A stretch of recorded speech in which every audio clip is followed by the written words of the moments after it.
openness to talk about what they were experiencing. Excellent. Thank you. And thank you, Beth, for turning on the recording. So this is going to be the opportunity for us to share into the space what we would like to be recorded and kept. Our conversations hold the magic of what they held. It was a transparent, free, open space of sharing, but this is going to be the opportunity to capture some of the things that were shared so that we can hold on to it with the recording. So let's just take a good 10 minutes. I'm going to ask people to be brief to give an opportunity for more of us to sort of say some of those poignant points that they want to share. And just feel free to unmute yourself and speak. Since I have to leave in a minute or two, I'm going to jump in and say that I was very moved by the people in the breakout group in which I participated, because I think the sincerity of the concern was very real. But I think that the sense of hope in terms of doing a small part really stood out, and how people are trying to manage their own challenges in an effort to help others. And I think that I can think of ways. It's encouraging to me that to know that other people are trying to do that, because my small steps felt so inadequate, but I think all of them together will make a difference. Thank you.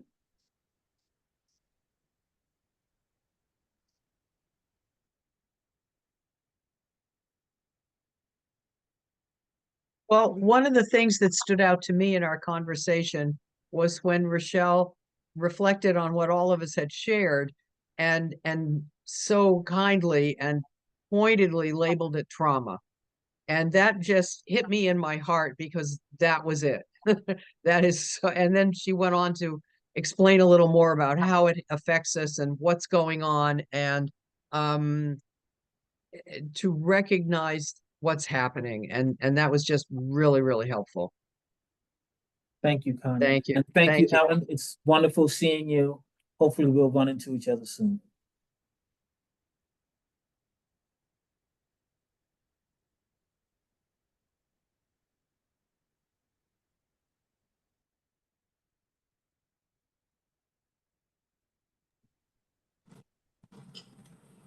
I'll share from our group.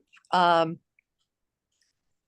think that the word that stuck out the most with all of our sharing, or one of them, let me say, is the word kindness. I think Wendy brought it up, and I think I talked about being so upset about the cruelty, which is kind of the opposite of that, and several others did as well. That while we are, I do.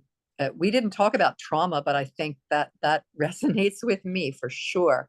Um, and so it was but the reactions we were having to that, and I'll speak for myself now, feelings of hatred, feelings of rage, um, feelings of just really wanting to somehow respond in a very unkind way, and yet knowing at the same time that the larger overarching truths of this world that we live in, this universe that we live in, the forces, the energetic forces, and love, being a predominant one that I think all of us would like to see prevail. And so remembering kindness, in, while allowing ourselves to be human and feel the other feelings. And it doesn't mean that you don't take practical action to respond and to exercise what are our rights according to the Constitution, and hopefully Congress will support that. But kindness, remembering kindness, and allowing yourself to soften, and the breathing work that we did at the beginning, I think helped with that too. So I appreciate that.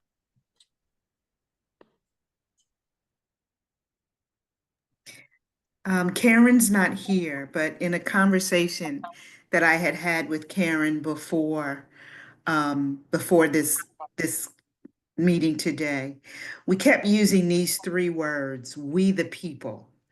And we kept reminding ourselves that, it's not hopeless, that if we just remember those 3 words, we the people, we will remember that there are things that we can do. They may seem small and even inconsequential, but I think that the protests and I think that the efforts that we make with other people is just a reminder that we aren't in it alone. And if we can remember kindness, and if we can remember some of the ideas that propelled us forward, um, and if we can remember that we just don't have to face these things alone, we, the people, can resonate. And so I think that this conversation is an opportunity to find those places where I is a we, and that we don't feel alone in it.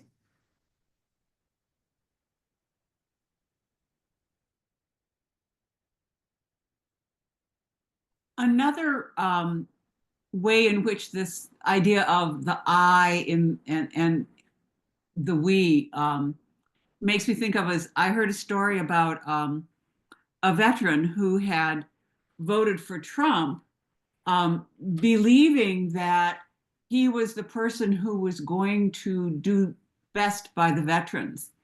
And his adult son, who didn't agree with that, immediate reaction was to go to his father and say, "I told you so," but was asking for advice about how can I have this conversation with my father, continue without being alienated. And the suggestion was that they find a way that he and his father could do volunteer work with veterans and learn together about what was happening to veterans in this day and age. And I thought that was such a constructive idea, that you look for the we as opposed to the I.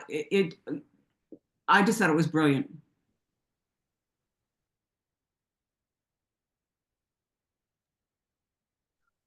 One of the things that is easier for me to do is to find people that I know share my perspective and think like me.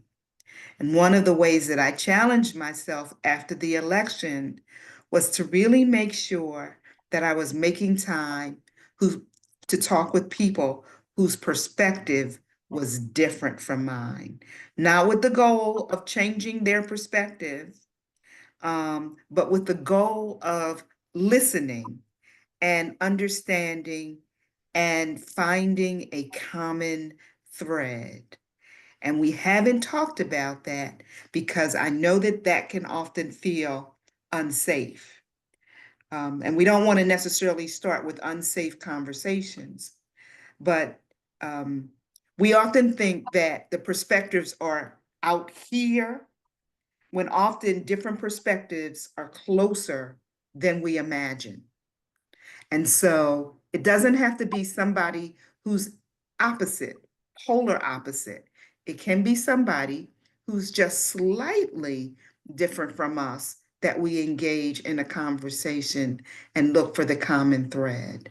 And so that's one of the things that I hope we will talk about. We've had in the past community conversations about how to engage, exchange, talk with people who have different perspectives, and it was great. And I think we listened to it, but I don't know how much of it we really thought we had to put into practice because we surround ourselves with people who basically share our perspectives. So finding someone who doesn't quite might be a small step. Thank you, Dr. Gunter. So we have a few more minutes, and I'd like us to, what Dr. Gunter and I was talking about in preparation for this call is that we like to transition from spaces with closure We don't really want to just leave you out there or just leave the conversation out there. We know that this isn't the end of the conversation. It really is a ongoing process. But in this ongoing process, we want to be considerate and care for each other in that, and sort of close this session out with an opportunity to move forward. So, one of the things that I would like us to do is to take a minute or two to contemplate on what can we do next? What can my next step be? How can I move the needle forward in my own way and through my own agency? In this talk about our wonderful experiment of the Americas and looking at it from the vantage point of we, I have learned that my job is not to change someone else or to move someone else, but to find ways for me to grow, find ways for me to be a better person, find ways for me to be a better citizen and contribute to my community. So I will ask us, what would you like to do to be a better citizen? What can you do to move the needle in this positive direction?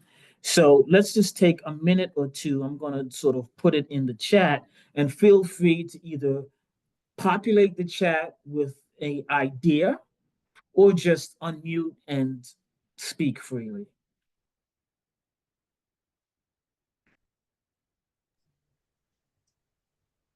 I'll tell you, I don't live in Chester County. I live in Delaware, but I have a school board election coming up, and like that's something that I don't generally pay attention to. But you can, I have a young child. I hope I can send her to public school one day because that's important to me, and the future of public school is unclear. But regardless of whether she goes or not, I want what's best for my community. I will be researching the candidates, and I will be voting in that election. That hardly anyone registered to vote votes, but I will be voting. I'll be telling people I know and reminding them to vote because truly national elections matter, but local elections might matter even more. So that's something on the top of my mind this spring. Thank you, Beth.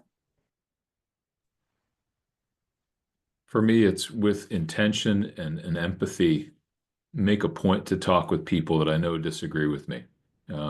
Not to convince them, but to better understand their viewpoint and to possibly plant a seed or two that might germinate into different thoughts on their side.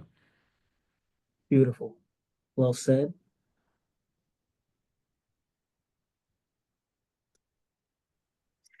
I know for me, so I love books. This is a third of the books that I have behind me.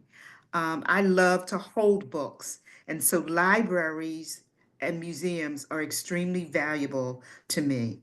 And so I'm making sure that I keep up my membership in Smithsonian and the African American Museum. But locally, it's not here. We should all be members of Chester County Historical Center. It's a wonderful history center, and the membership is not that expensive, and our children can become members of the History Center.